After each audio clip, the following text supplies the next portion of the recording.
एक युवक ने अभी साधना पूरी की और पहाड़ से नीचे उतरकर एक सराय की तलाश में था रहने के लिए, लेकिन गाड़ी वानू से एक चाय खाने ले गया। मालिक ने उसे बताया कि अगर वह यहाँ चाय पीता है तो उसे मुफ्त में रहने की सुविधा मिलेगी। एक रात विशेष रूप से वह दार्जिलिंग चाय जैसे स्वर्गीय स्वाद की थी, लेकिन युवक को कोई हजगा किसी भी तरह से एक सामान्य चाय खाना नहीं लग रही थी। मालिक उसे कमरे में ले गई, आंखों से इशारा किया और मुस्कुराते हुए चली गई। थोड़ी देर बाद एक आकर्षक महिला अंदर आई और अजबूस ने महिला को कपड़े उतारते देखा। तभी युवक को समझाया कि वह किस जगह पर आ गया है, लेकिन जब उसने महिला का चेहरा साफ देखा तो वह डर के मारे चौंक गया। भाभी, मैं शाओलो हूँ, तुमने मुझे पहचान लिया।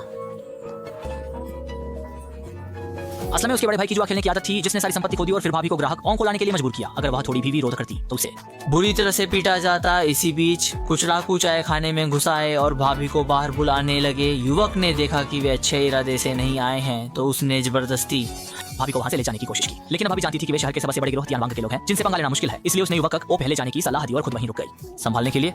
लेकिन डाकू गंदी बातें करने लगे। उन्होंने न केवल युवक के सामने भाभी से चाय बन आने को कहा, बल्कि यह भी कहा कि वे उसे अपने साथ ले जाकर अपनी रानी बनाएंगे। चूंकि तुम लोग मरना चाहते हो तो मैं तुम्हारी इच्छा पूरी कर दूंगा।